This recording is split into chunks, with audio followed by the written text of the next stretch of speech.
So a little bit has changed since we last spoke at this very venue. Yeah, same place. You guys are on Sub Pop, and that's no secret. Several tours. We're going to be gone for quite a bit. Just trying to put in the legwork and work as hard as Sub Pop is for us. So we're trying to actually give it the push it requires. And speaking of push, you guys put 5 years since your first, demo, White Dreams, and then you have 5 years between that and your self-titled, full-length release. You put some serious time into this. Yeah, it wasn't deliberate. Like, we didn't set out to. It wasn't that planned out.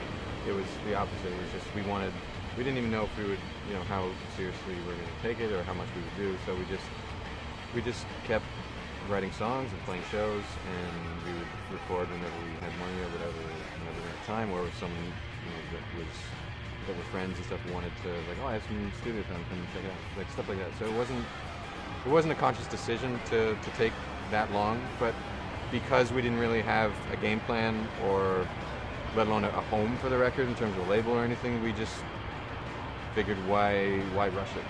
Does that come with age a little bit? Just not being stressed about it? And not feeling like you have to do this because that's what traditionally happens. Yeah, sort of. I mean, like, it's definitely easier. In some ways, it's easier for us to tour now that we're older.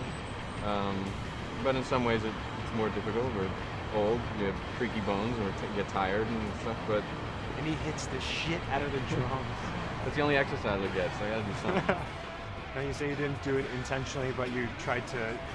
I think you guys were successful in making a punk record that also has some pop, yeah, I think that was kind of. We took a lot of time writing songs, and I think that one of the big reasons that it took so long in between the 7 inches that we did before the LP as well, and another reason it took so long is because we didn't know what kind of band we were yet, you know what I mean? We're still sort of finding our footing and seeing what we did best or what we found played best live and where our sort of strengths were and what was most fun and most effective.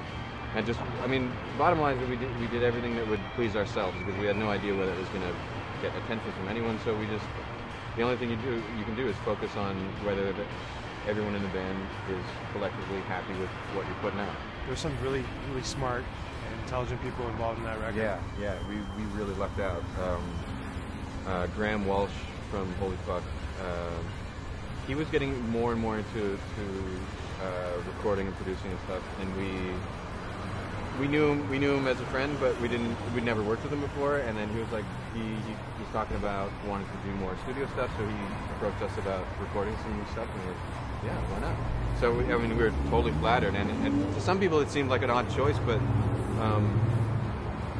I think all three of us always really revel in the fact that we can mix sort of styles and genres of music. And Alex Bonenfant, who's worked with Crystal Castles and stuff, he's a whiz. He's such a great guy to work with, really talented, really quick.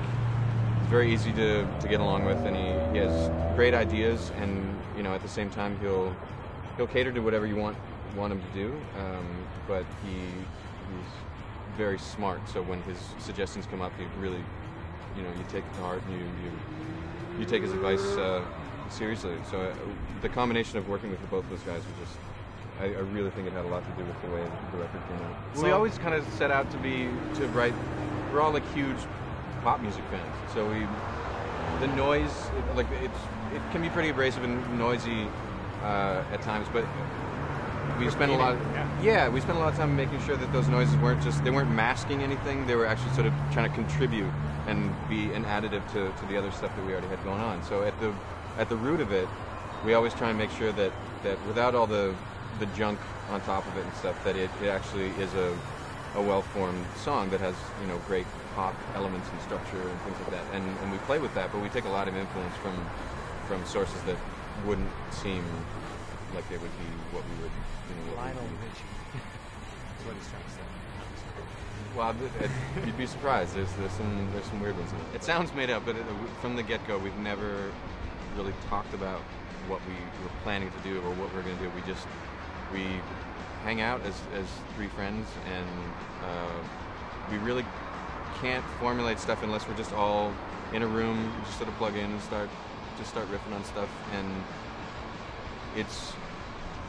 because there's only three of us, every instrument has its own role, and it's there's no main songwriter or everything. We do everything together, and it's just the way that works best for us, and what we kind of know from growing up with, like, going to like DIY punk shows, and so that Fugazi ethic of just putting people in a room and not having people call out orders and things like that, and everyone wants the same thing, which is hopefully a good song, a well-crafted, good song at the end of it. So whatever that requires, if it means that I just shut up for 2 minutes, then that's what it takes. You know what I mean? Everyone is in it to make good music.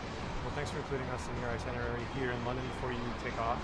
Thank you. Congratulations on the self-titled and the signing of Thank you very much. Very, very good news. This is Hayden from Metz, and you're watching London Calling.